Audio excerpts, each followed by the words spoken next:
cover 5 things. Set it in and try it, because once it goes in, you're probably not going to get it out.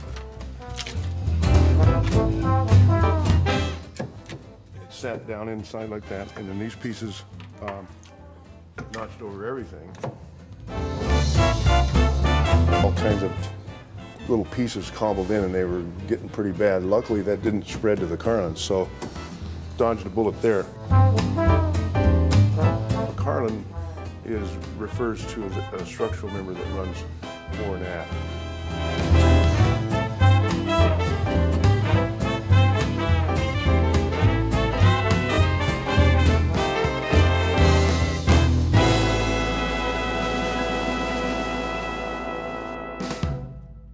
So remember, we were going to cover 5 things. We're going to cover 5 things. 5 things. So what we're doing here is we made these various patterns for the main beam and the actual shape of the log, because it has to go into an inside fit, so you only get one try. You can't really set it in and try it, because once it goes in, you're probably not going to get it out.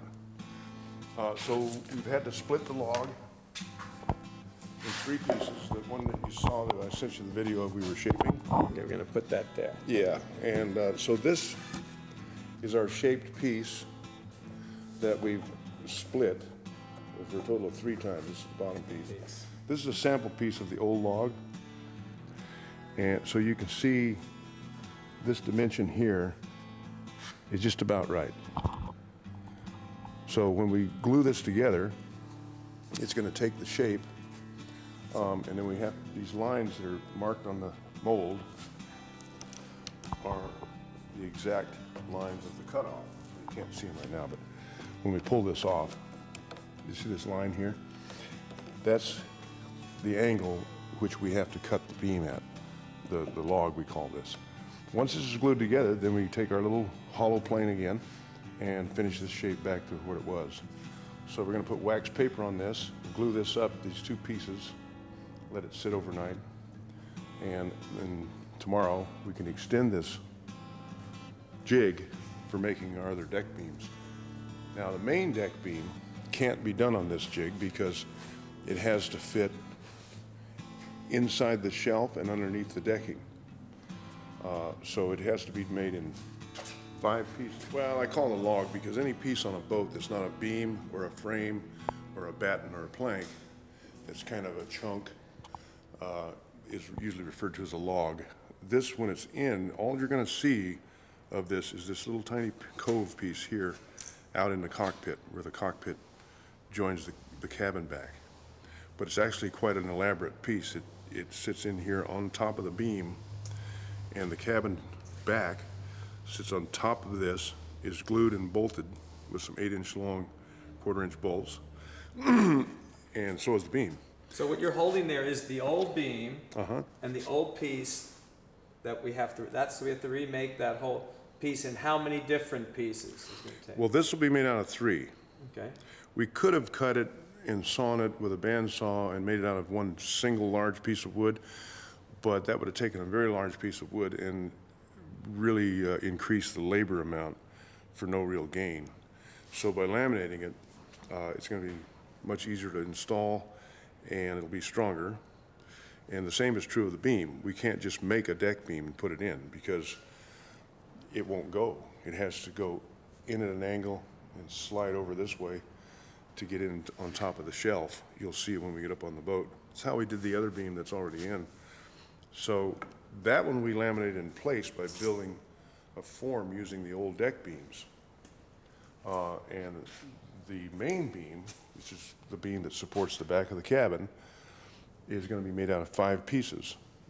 These right here, I'm sorry, 6 pieces.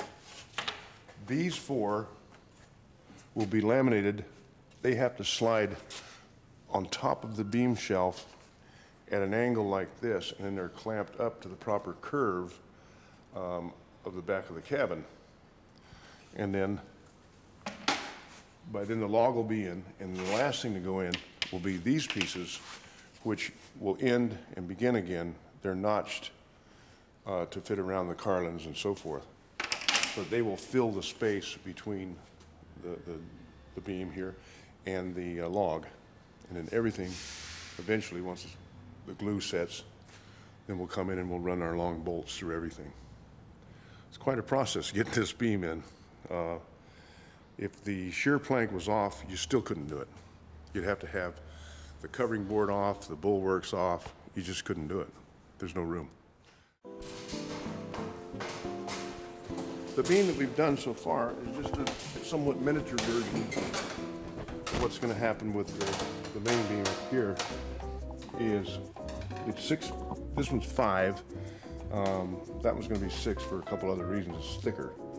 But we had to slide the 3 laminates at an angle, starting over here, on top of the shelf and an in, spread the glue, and then when those 3 pieces are in, then these 2 sit on top, creating this notch. And then we clamped the beam together using some strong backs across these beams to get the proper camber. And it's very strong. We're gonna... Okay, so this is a beam that's pretty much already done. Yep. Is it completely done? Oh yeah, it's done except for we're gonna put a doubler in here with a slope notch for strength. It'll come along here, be 2 bolts and glue. The mizzen partners will notch into this beam. We have the old ones here. Save this stuff. They're in pretty bad shape, and you remember those iron bolts? We'll of course put in new bronze bolts. But this set, like this, it was notched in. This blocking for the mizzen, it sat down inside like that, and then these pieces notched over everything, as you can see. And this represents where the hatch frame went. Okay. That round hatch frame. So when we do this, in lieu of doing these kind of notches, we're going to do slope notches, because you can see that this, by doing this, you're really only getting the benefit of this much thickness. Whereas a slope notch, as opposed to even a half dovetail, is much better because you get the full benefit of the thickness of the blocking and the beam. You don't remove much of the beam like you do when you notch like this. Okay. I mean, this is okay, but it's just not as strong. Now these beams are all fine, correct? Yep, these are good. These are doing 1, 2, 3, 4. This one's now basically done. Yep.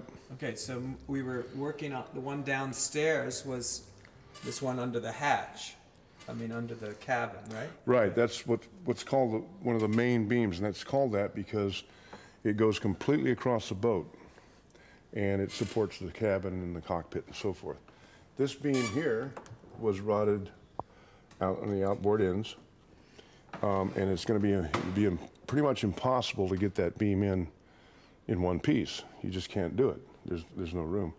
So because there's a good bulkhead here, what we're going to do is laminate the beam on the jig that we saw, and then simply cut it in half, and it'll be bolted and glued to this bulkhead, and it'll get some more of its strength because when we carry the mizzen blocking, we're going to notch this beam completely down about this far, so that the blocking creates even more of a joint, glued and bolted. That way we can work that beam in 2 pieces. Nice. So it doesn't have to be one piece? No. If it's bolted and put together correctly? Yeah. Right, because this bulkhead, which is in really good shape, will act as a huge butt block. Yeah, sure. And it'll take all the load. Right. And that's another thing. We put these supports in here, and you always want to push up about 1/8 of an inch too high when you're making deck beams, because they're only going to sag. And those supports should probably remain in, for the most part, until the decking's on, or at least some type of support. I see. Those are support. Those don't belong there permanently. No. And because when you're working on the deck, what's going on? You got your weight of your body, and you're putting a little sag in the beams. Now we're pretty lucky. We can work on most of the deck from out here, so we're not putting any weight on it. But still, you want to support them. and you want to enhance the crown just a little bit. All right, while we're up here, just take a look at this side over here.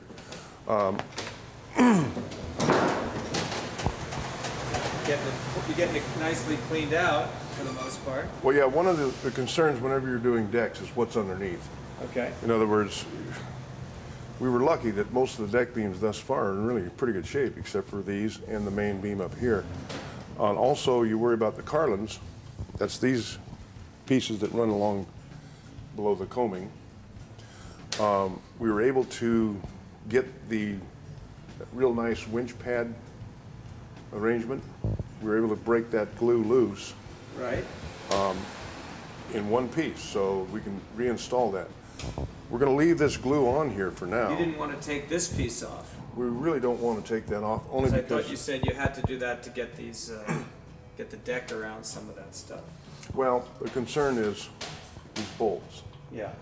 In other words, there's only 2 bolts, and then after that it becomes screws. So if we can get 1 or 2 bolts and a big screw from the other side, Yeah. that'll be sufficient. And because it is supported by the back combing, the aft combing. And we're going to leave this old glue on for now because it's sealing the wood. We don't want to clean that up just yet. Just leave it alone for now until we're ready to put everything back together. Okay. But you can see now the actual thickness of those molding pieces that were rotted behind the winch pads.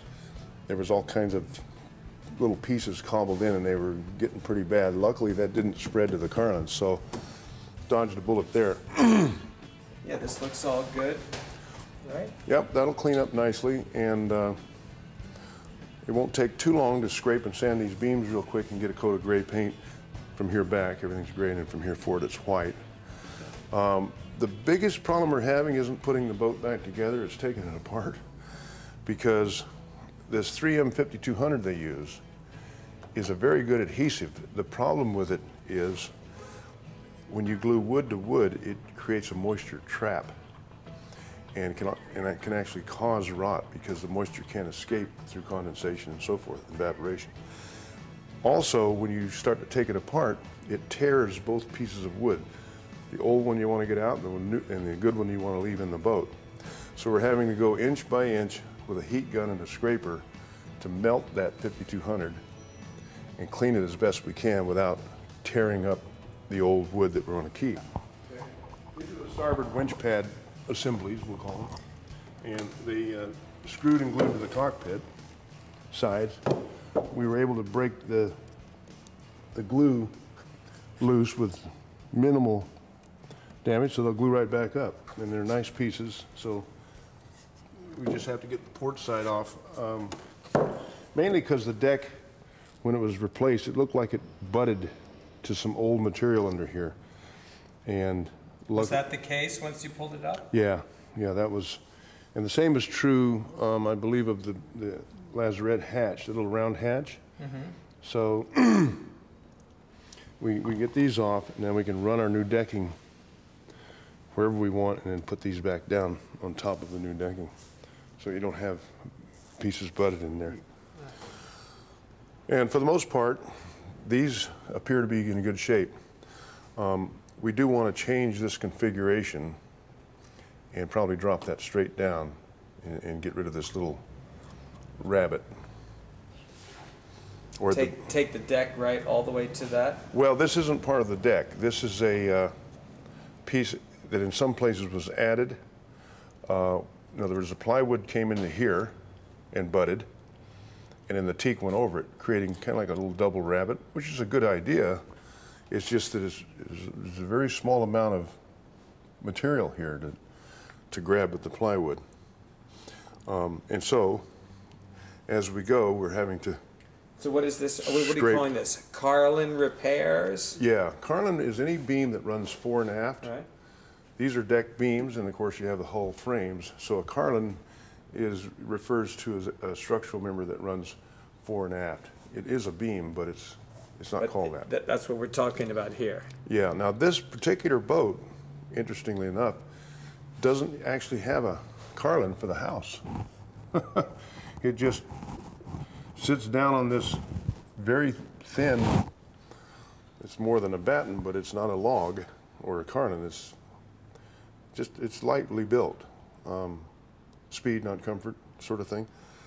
And so you have to be very careful to not damage these smaller pieces as you go. It's hard to do because you can see here, the plywood was glued down too in a lot of places, and to get it up, you have to chisel it away carefully, and then heat gun, scraper, put whatever it takes to get it out. And we've been experimenting with that, and I think we've got a pretty good system going.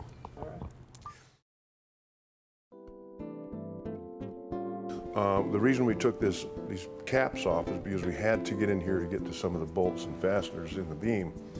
This has a little dam, and then down in here there's a bronze dam about an inch high. It looks like a hose pipe. That's for if water comes in, it'll have to go over this dam, down, and then go over that dam. And it's a good design. The problem is there was no drain, and that's what was happening with this. You were getting water in here in the form of either seawater coming aboard or rain or whatever, and it had nowhere to go because this drain was covered by that little piece of hardware, and when we took it off, we discovered there was no hole. That side had nothing. So if you want to reinstate these intake boxes, which would be a good idea for the engine to breathe, we'll caulk this real good down in here so that these little dams don't leak. That one was missing over there, so we'll have to make one. And then install a little drain with a copper tube. Mm-hmm. And that way you can use these again. Because right now they're just screwed shut. Yeah. So your engine's not really getting any air from here. It's getting it from everywhere else. General leakage through the cabinets and so forth. But, and this is also a good exhaust vent for when you turn the engine off. In other words, when you've been running the engine several hours, everything heats up in there. And when you turn it off and close the boat up, you've left a tropical atmosphere in the engine compartment that's not good. It'll create fuzz rot and all sorts of things. So what do we call these units here? These are the engine air intakes. Engine air intakes. Okay, that'll be a section. Right, so what we're going to do is we're going to reinstate these because it's a good design and make sure there's a drain hole, one that's easy to clean out with a copper tube. No dirt should ever really get in there, but I think you were saying that they leaked water, or? I don't know. No? No? I don't know. But anyway, I have no knowledge. they're good to have. No knowledge. Okay. All right, so the rest of the deck is, what else have you found in other beams? Well, everything seems to be pretty good. These are called half beams because they don't go across the boat. And so far they're all good. They're just some type of fur or probably original stuff. It's good because they were bronze fastened. They didn't get eaten up by iron. Nice. We did find a couple iron things that were kind of mysterious, but they were minor. And the bulkheads, for the most part, seem pretty good. They're not delaminating up here.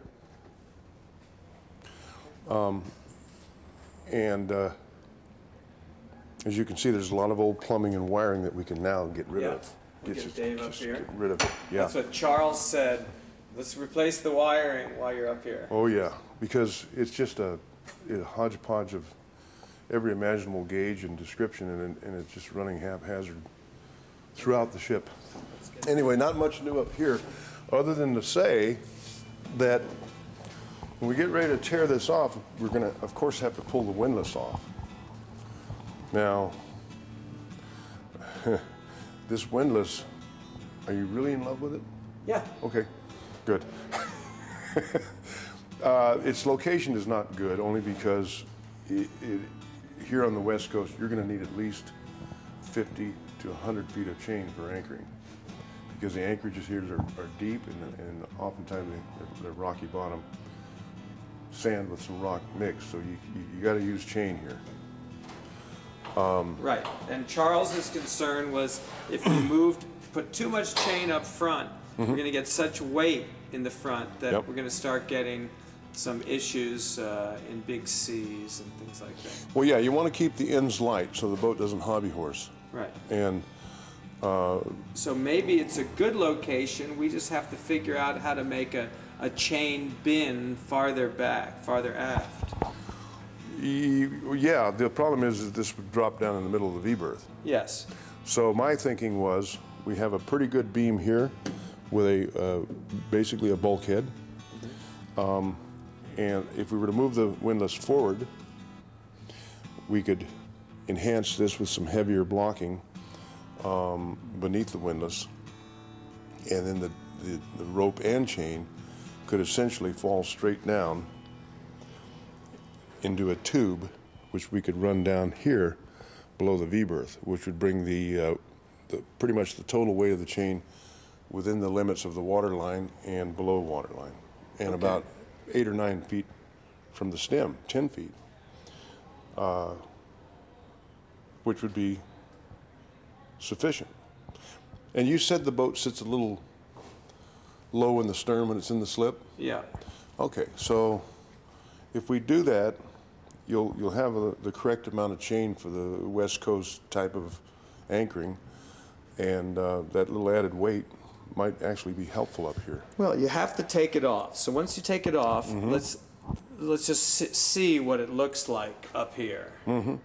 You'll still have over 6 feet of, for sail handling and so forth. And you'll have a little more room this way going around the cabin. Yeah. So it's all a trade-off. It's just that we're going to have something going on in that V-berth.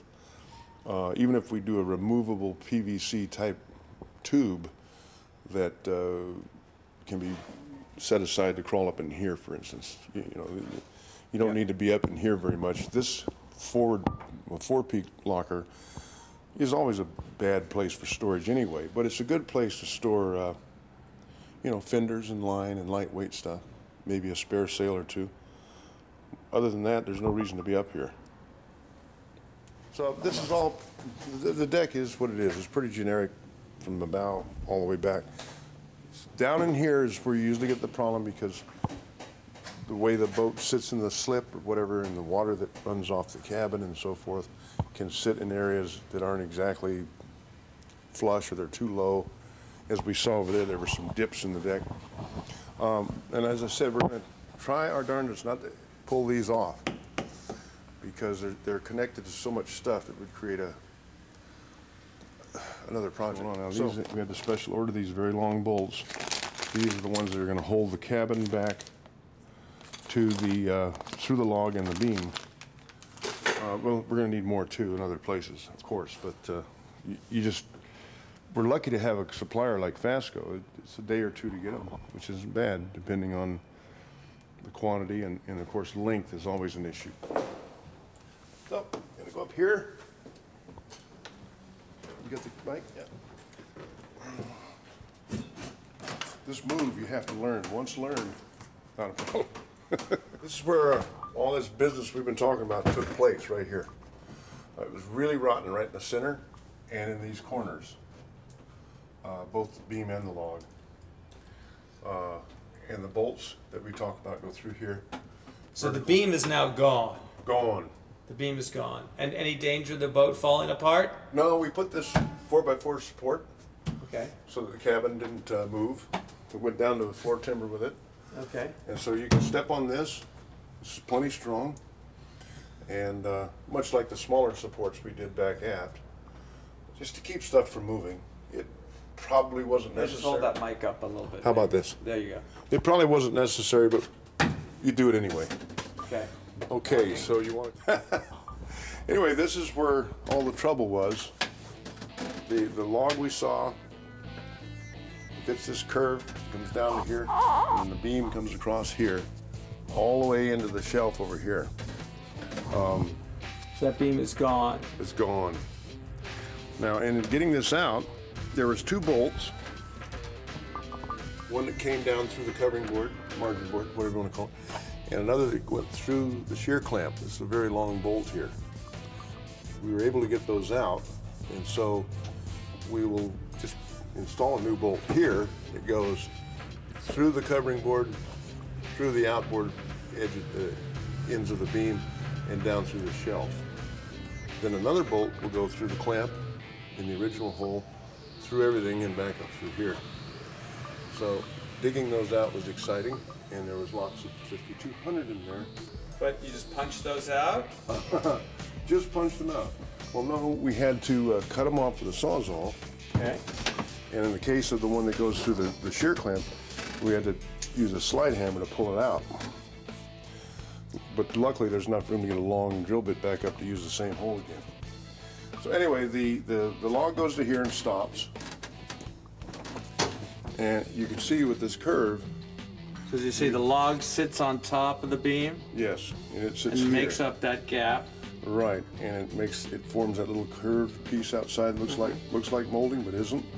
Okay. And then the beam goes down here. The log is only this high, so the beam actually comes up and is notched, goes this way, has further notching to accept the king plank blocking, and these small little, for lack of a better term, call them carlins. That one's decent shape. This one was completely rotted away, so we'll be replacing that. But they have their own little individual notches. I see. That's why we have to build the beam up in sections, that is layers, and it has to go in at an angle and then slide in like this in order to even get it in. You don't do it in two pieces or with a scarf in the middle or something? We'll do one piece. One piece. Yeah. This beam is, by the time you think of this thickness, the log and the beam, there's quite a bit of timber here for strength. Right. And as it should be, because it goes entirely across the boat. We noticed, you notice little things, repairs over the years, like this light was installed, and they used little iron screws. Huh. So it's really not that good looking of an installation. No. A lot of sloppy wire, so we'll redo that. And how about these other little beams, these frames? These seem pretty nice. We got a little bit of stuff going on here. It's not rot. It's just a little bit of calcium and other buildup, possibly from a deck leak.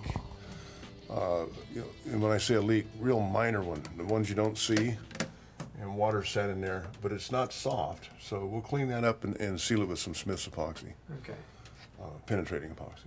Yeah, the wiring, you're right, Oops. it's pretty terrible. Well, that little screw, it just broke.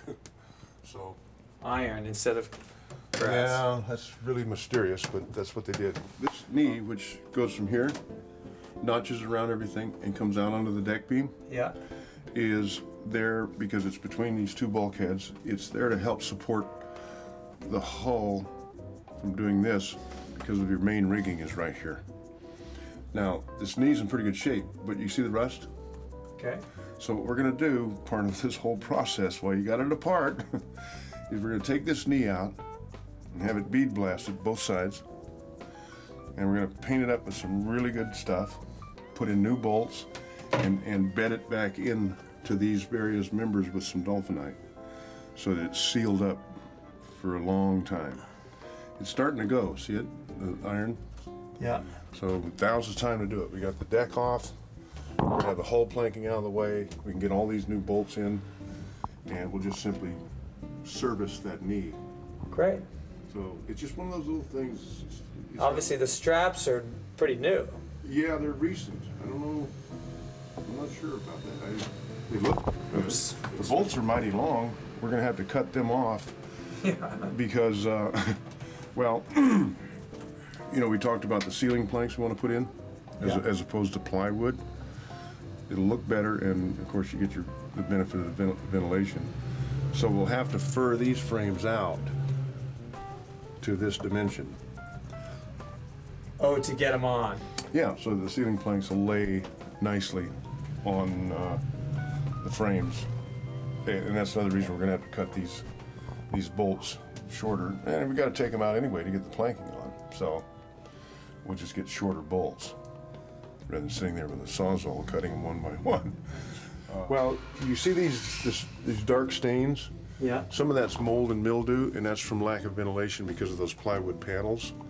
So, and that's why the ceiling planks, they go in with about well, about a 1/4 inch gap, so you get full ventilation in this part of the hull, which is usually closed up and dark, and trouble can start in there. The same in the V. You want to take care of as many future mishaps as you can. And an example would be this plywood part of the cockpit back here. It's all bare. Okay. You can see how it's bare wood down inside there. Uh-huh. So that needs to be cleaned up with acetone and then saturated with Smith's penetrating epoxy so that it doesn't create that mildew and so forth. Okay. And then maybe some single coat of gray paint. Same back here. The plywood's not totally bare, but now's the time to take care of sealing that stuff up, because once the deck's on, you won't be able to get in there. And it's true on the other side too. Same with the top edge of this plywood. This should be saturated with penetrating epoxy, so that any moisture that gets in here won't penetrate the edge grain. So all those little projects are part of doing a deck. You know, if you just take a deck off, got a speed shop next door. So this little guy in here, how's this all come out? We got this beam here is going to be replaced. Right. How about this beam? This beam has some issues. We may be able to salvage that. When we pull this cap off, we'll know more. It doesn't seem to be too bad, and I hope that it's okay, because that's going to be a real tough beam to replace. This is your propane locker. Yep. And so we're going to clean that up real good and make sure there's good drainage in there. How about this double valve in here? Well, that's the valve that attaches to the tanks. Yeah. And heads into the, it comes over this way and goes forward, I guess, to the stove. Yeah. It's quite a run, 25, 30 feet or more. This always seems to work fine. Good. So this is our load of teak here. This will do the entire deck.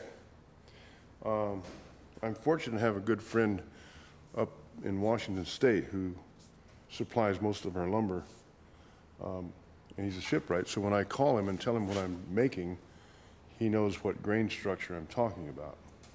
Example, this decking here, you can see that the grain is flat sawn, which is what we want, because we're going to slab off our various planks from this, and they'll come out being vertical grain. You can see the grain here, how fine it is.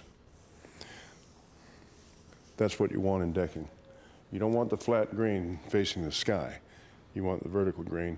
And we've got a lot of good pieces. And they put the wax on the ends to keep it from checking.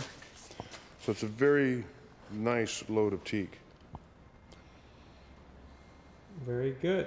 And we do have about 10% of it is not flat sawn, it's quarter sawn, as you can see here. So the vertical grain is on the flat side. That way, if we need to get sawn boards, or planks rather, or wider pieces, we can cut them out of this stock here. I see. Yeah, so either way, we're gonna get close to 100% yield on this, because there's no knots, and there's no slash grain and crappy wood. It's all very nice timber.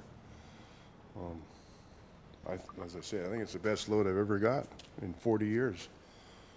It's virtually perfect, so I'm happy with it, in case you hadn't noticed. So we're going to be back up in a few weeks. What do you think we should be expecting to see in a few weeks? Okay, we'll have the main beam in, the rest of the deck beams, some of the blocking, and probably most of the deck off at that point. And then it's a function of putting in some upgraded blocking, the mizzen partners and bolts and so forth, and make sure that we have everything sealed up like the plywood. And we'll have most of all that old wiring out. And while we can, like in the head area, work down this way to get some of the old plumbing out. And maybe the heater, plumbing and exhaust and so forth taken care of, upgraded. And So Clint's gonna have a little operation next week. Oh yeah, he's going in for knee surgery, so he'll be out for about a week, 10 days. So I'll just keep making beams and blocking and missing partners and all that. We do have to get some more fasteners and bolts, but we knew that. Let's see, it's August 1st, is it 1st today? No, July? 30. It's the last day of July. What year? Yeah, so here we are at the end of July. Other than that, that's about it for now, I guess. We've covered the decks, the beams, the planking. Okay, see you next time. Okay.